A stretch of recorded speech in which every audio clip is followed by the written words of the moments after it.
Dharma's collapsing, reform is surging, and the media tells us change is coming. The Uni-Party is a rigged game designed to give the illusion of choice, while the same globalist policies destroy Britain. Mass immigration, net zero, two-tier policing, demographic replacement, none of it ever stopped. Nigel Farage and other safety valve are just the latest version of the same grace. With Labour in meltdown and reform riding high, the system is working overtime to convince us the Uni-Party is finally breaking.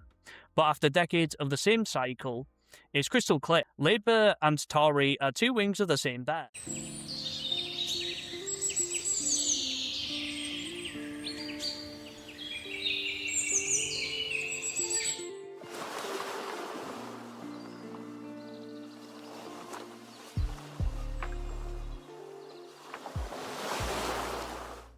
In today's video, we're going deep on why the Uni-Party system sucks, how it manages Britain's decline, and most importantly, what real principled action actually looks like if we want to survive as a people.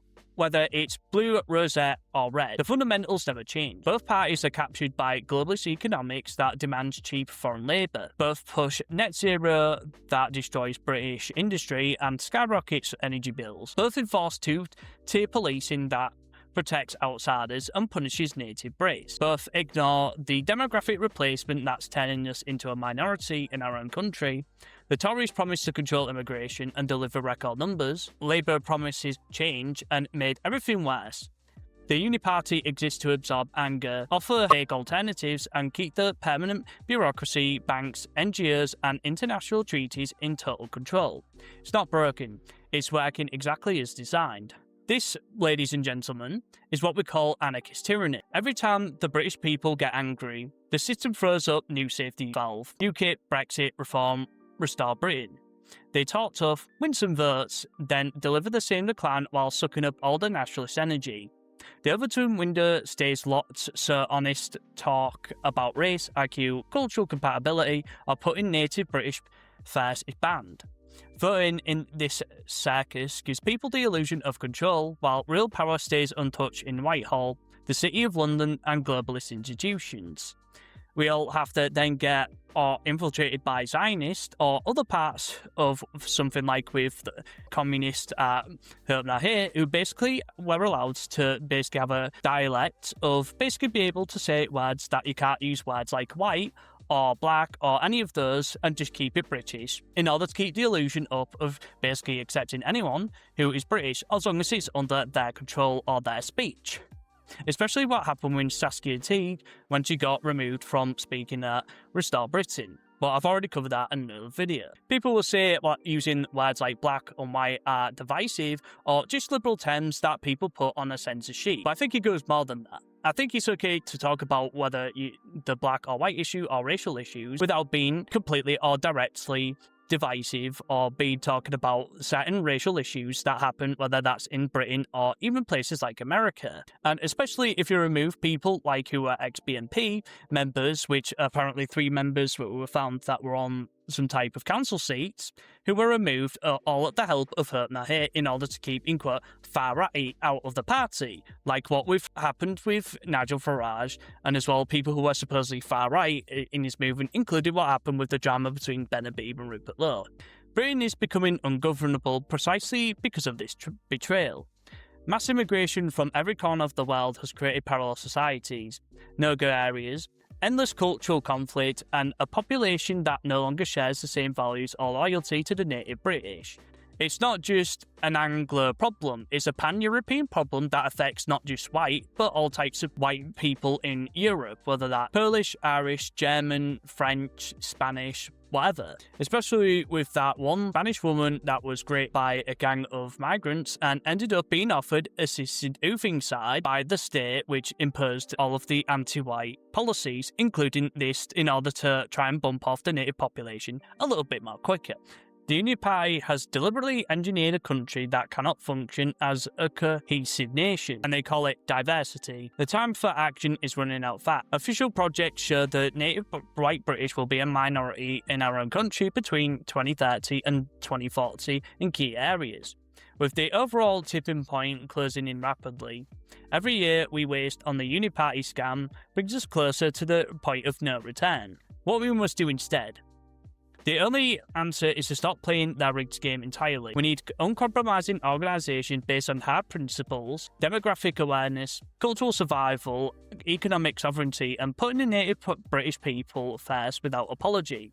That means community building, long-term thinking in decades, not election cycles, and supporting clean forces that refuse grift, drama, or Tory arse-licking.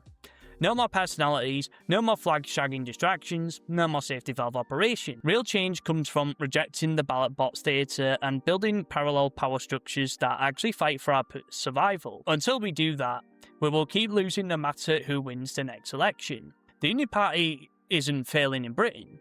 It's succeeding at replacing it. Stop wasting energy on safety valve circus. Principles over personalities is the only way forward. So anyway guys, hopefully you enjoyed this video about me talking about the Uni-Party system and why it just never works. And obviously lately I am actually going to address this. I've been very negative lately, or I guess in quote black pill. But I think that when I actually talk to my co-creator Fjodor von Keck, I actually do think that the reason why I'm actually talking about this and why the black pill is actually useful and to do with all of the things that come from it. And obviously people think the black pill is kind of just like this thing that's very pessimistic, but I don't think it is. I think that black pill has basically evolved into something that can actually be useful. Like for example, like if David Clues is giving black pills, or Reece Talkin is giving black pills, or even someone like Simon Tomlin from the Daily Agenda is giving black pills, it's not necessarily really, I guess, him criticising X type of thing or party isn't invalid, but it's more to do with getting you to realise how corrupt the system is with all of the, all the Tommy tards, with them arse-licking Tommy and then basically doing whatever they want for him, which, let's be honest, Tommy Robinson is basically just an organised crime group.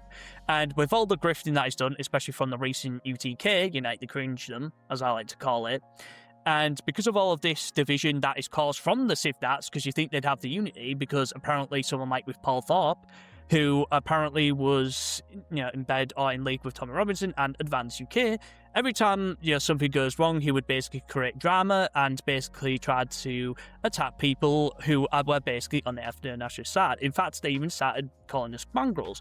And that's why you get a lot of division from the CivDats. Not unity, always division. And you get this from some of the FNATs as well. But again, I don't want to bash people too much on this, but I feel like I do have to talk about especially all the division and basically when Restore Britain basically implodes. And obviously there's been some recent drama that's happened with Restore Britain to do with there's basically this new guy that's been appointed who's like a Jewish gay Zionist who basically has a load of Hebrew tattoos on him and apparently had access to all of the, I guess, register data, which, you clearly don't want a homosexual with all of that data who, is a Zionist that might sell it on to Israel.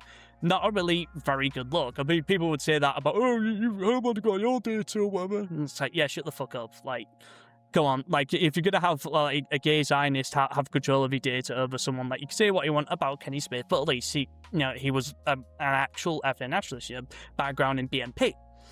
And because of all of this that's happened, especially all of the people who are promoting Restore to do with Elon Musk, who's like Chief Ziobot, who's basically getting all this money and basically ultra-Zionist, trying to be the tech guy or do all the tech for someone like Benjamin Netanyahu. And a few other people who are also supporting this, like, for example, Connor Tomlinson, who's like a career conservative type of guy, and to do with also Carl Benjamin. Now, Carl Benjamin's very interesting at this point, because if you don't know his history, basically, he's also caused, quite a ton of division, including what happened with the UTK, where he crashed out at no chance, saying that his criticism were invalid, and calling him online turbosperg or something along those lines. And when you actually criticise some of these events as well, you actually do see a lot of the things that happen when it comes down to all these people defending it, especially with Sargon Akkad and his history to do with the alt-right, were basically back in the day, I guess in 2013, were pretty much, or 2016, trolling it. And it was quite funny because there's quite a lot of, he's basically like a walking lolcow at this point, where it comes down to all of the things he's done, he got drunk once and sent a picture of his ass and he posted interracial porn when he eventually just got him banned. And it was just all of these stuff, Carl Benjamin's basically a complete and utter moron. And I think there was even leaked tweets of him basically saying that he wants his black family members to breed them, and I think Sargon Akkad lied about his black side of his family, because he said his dad or his granddad was black, even though he was technically a Med and he doesn't class Meds as white. Again, Ryan Volk actually covered this in one of his videos about response to Arcad, because he was involved with the alt-right stuff. And yeah, I won't ramble about that too much, but I guess what I'm trying to say is that there's all these clowns and retards that are being attracted towards these type of events, and including something like with Restore Nothing in Britain. And because of this, I do think that when you actually look at all of the people that are being attracted to it, including that gay Zionist with access to that data, I think essentially that when that party implodes, I'm going to really enjoy seeing it do that. And then maybe something like who are proper ethno-nationalists, like the Un-Party, the British Democrat Party and the BNP, and even something like with the National Front I've talked about, actual ethno-nationalists could probably win power and be able to take over and basically rule it. And whether or not they'll think they'll be successful or they'll be a major in the future, I do think having proper real ethno-nationalists compared to all these fake nationalists and patriots, and including someone who's been the most divisive, like someone like with Steve Laws, a lot of people say that I'm being controversial or being divisive. Yeah, whatever. And when it comes down to, especially when that whole Herman Party spat happened, I think someone like him, and hopefully I'm actually just praying that we get a nice big booklet and basically just write down all their names, maybe like Charlie Downs or someone like with Steve Laws, who was getting a little bit buddy with Steve Laws and Charlie Downs, because apparently Kai Stevens said that them two were speaking together in DMs, so he could basically recommend and join Restore Nothing in Britain, because he comes from the centre-right, if you don't know, like with Steve Laws. But anyway, yeah, like I said, when these people, try to come back or whatever, they basically will be eventually bad, and there'll be a nice big black book of list of their names, Steve Laws, and even Sam will take a Zoom historian and just cross their name off, and they will basically be gone. And as well, if you want to click on a link in the description below with links to my other channels and Discord as well.